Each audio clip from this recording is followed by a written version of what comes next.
"This is the last gift I will ever give," my husband coldly declares, sliding the divorce papers across the table to me.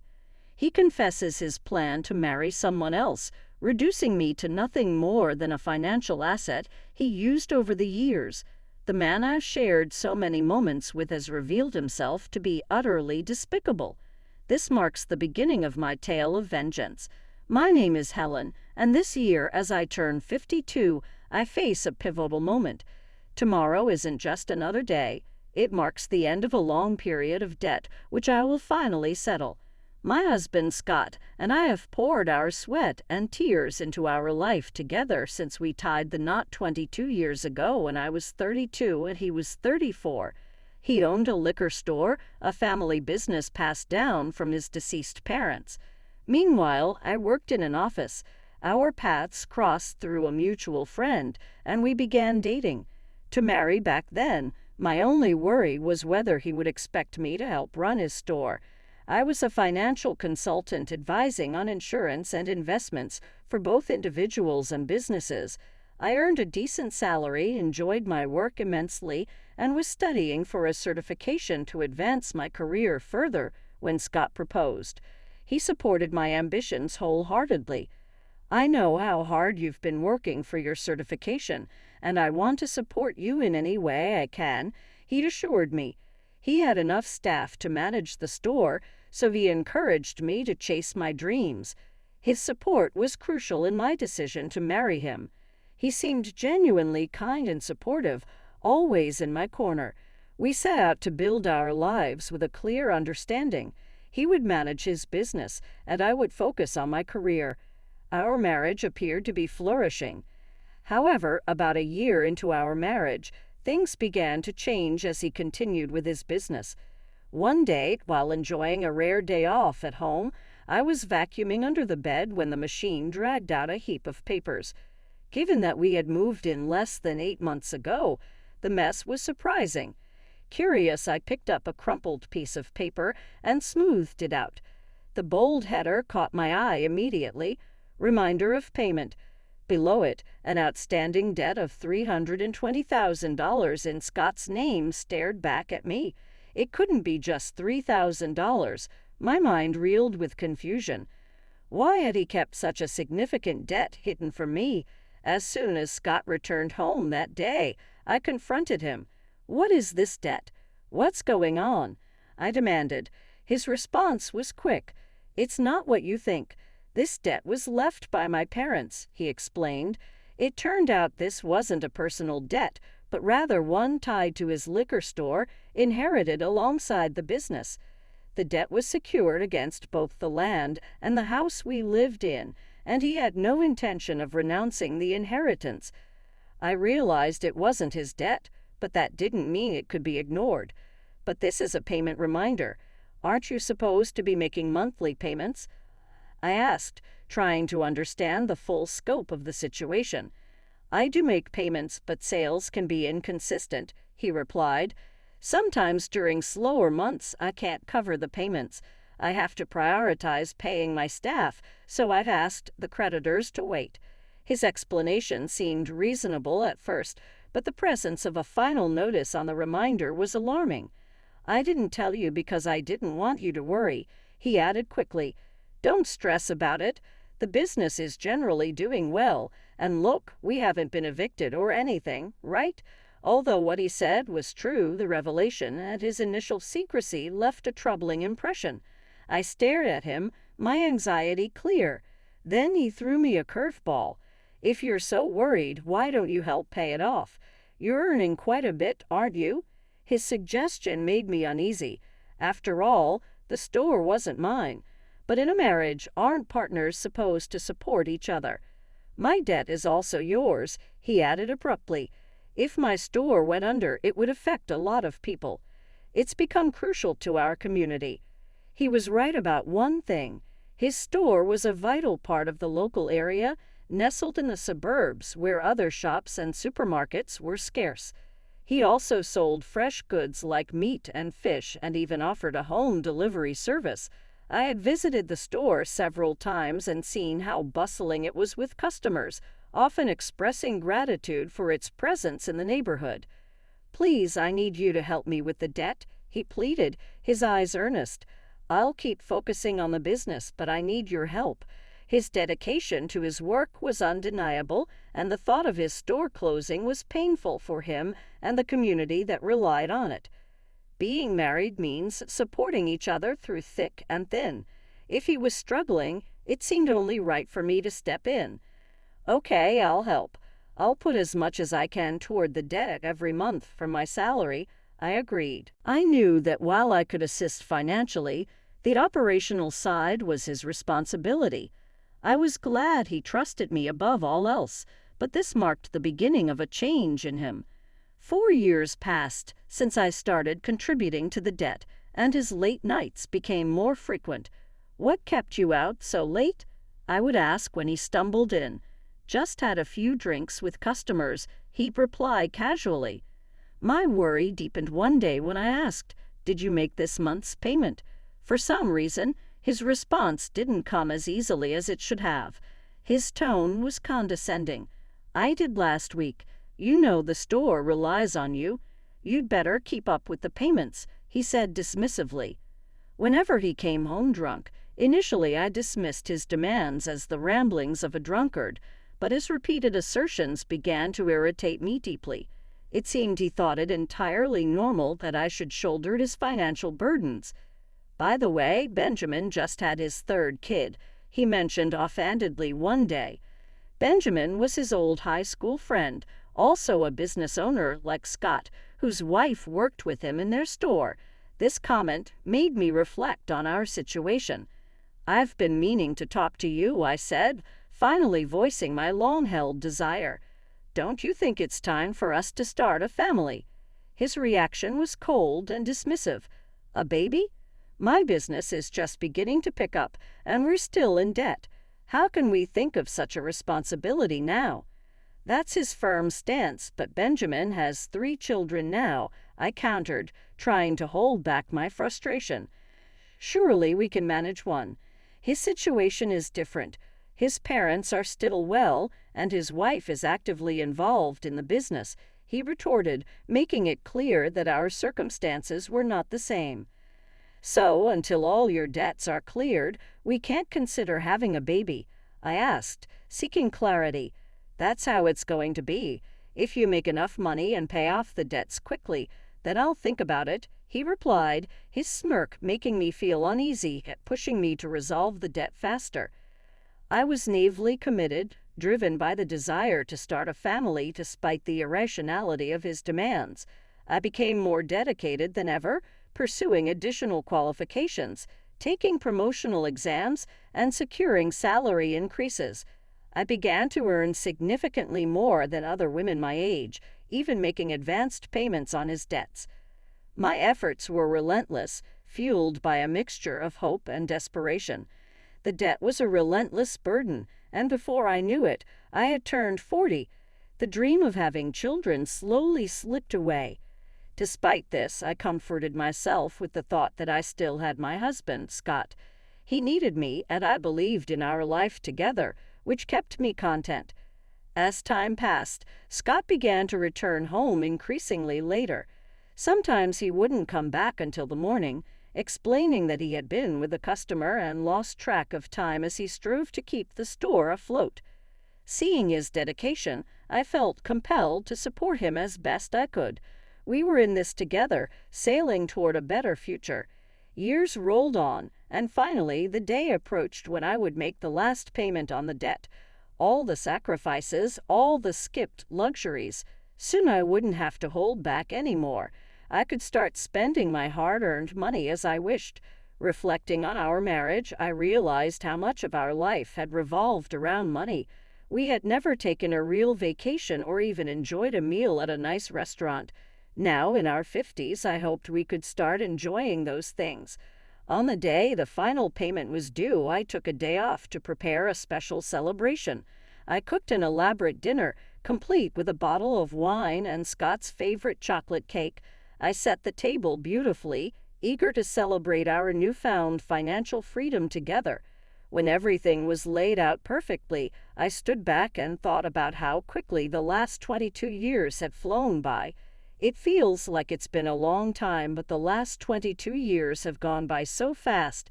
Haven't they, honey? I remarked as Scott walked in.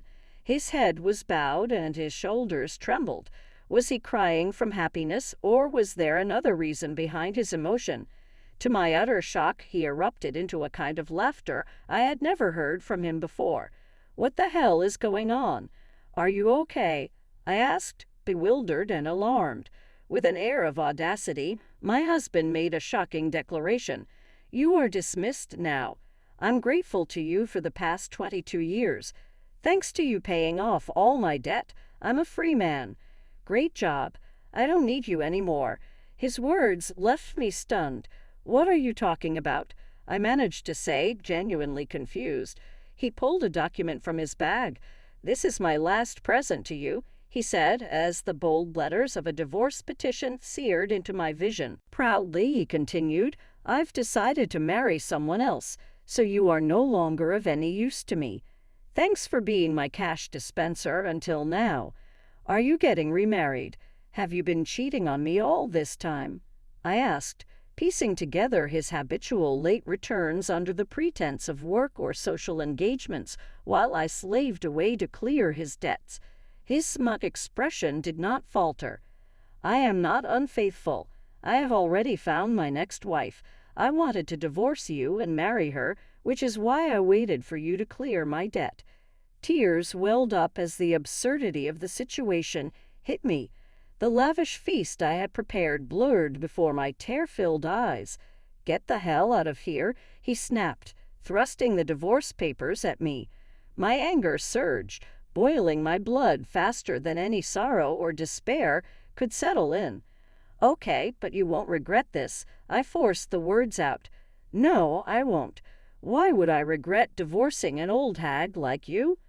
Old hag? If I were hurt, he would be an old fart, I thought to myself, amused by his delusional self-image. His misconception was so ludicrous that it helped me regain my composure. Taking the divorce papers, I declared, "I'm going to take this with me for now." With a heavy heart, I gathered my belongings and left the home we had shared for 22 years. The abrupt end to my 22-year marriage left me reeling. Alone at last, tears of emptiness and frustration streamed down my face. I needed closure and justice. Soon after, I consulted my attorney to draft a divorce agreement and sent it to Scott. I also requested a background report on his new fiancée to see what I was dealing with.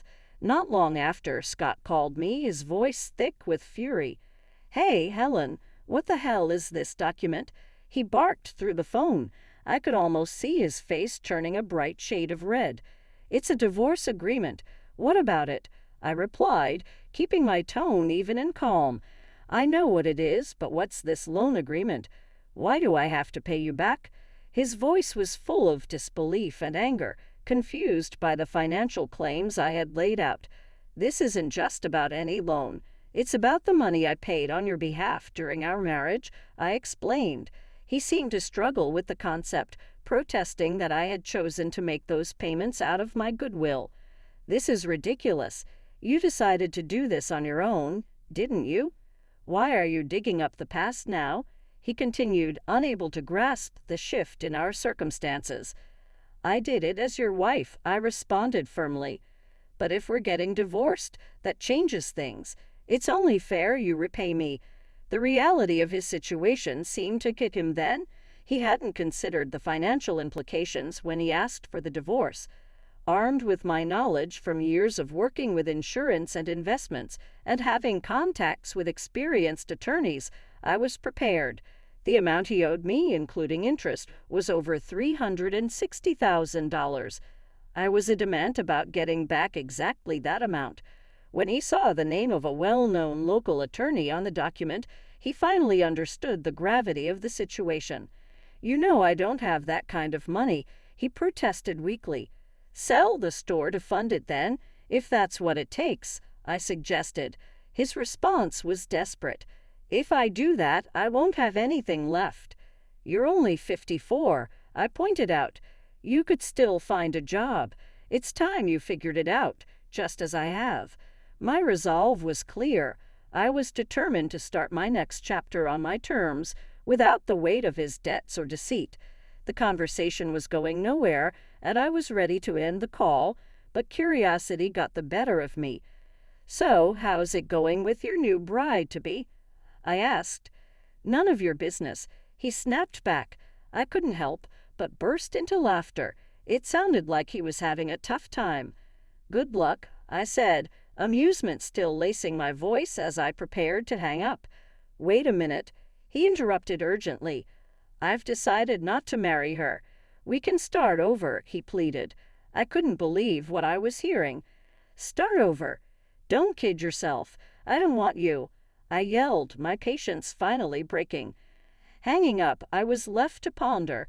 Had I appeared more ridiculous than him to others? During our 22 years together, I had respected him, watched him work tirelessly for the store and his customers. But now I realized he was just a fool. The situation with his supposed remarriage began innocently enough. He flirted with a part-time university student named Elizabeth, exclaiming, "You are so cute, Elizabeth. Will you be my wife?" She played along jokingly, responding, "Well, I would think about it if you let me be a full-time housewife." But he took her joke seriously. The idea of marrying a man nearly 42 years her senior was nothing but a joke to her, yet it turned serious when he persistently pressed her to marry him, leading her parents to intervene and obtain a restraining order against him. Reading the private investigation report, I found myself laughing so hard that I started hyperventilating. All those nights he came home late, I assumed he was slaving away for his business. In reality, he was at bars and strip joints, hitting on young girls, boasting about his charm. I'm surprisingly popular with young girls. I'm a salesman, so I have this easy-to-talk-to aura and get along well, he'd say. People often comment on how young I look and ask, "Don't you think so?" His remarks made the girls cringe, and he saw me only as someone to provide him with money, disregarding his older wife. His distorted view of himself turned him into a rather ridiculous figure who almost ended up in legal trouble with the police. It might have been less complicated if he had been unfaithful, but he wasn't appealing enough to find a mistress.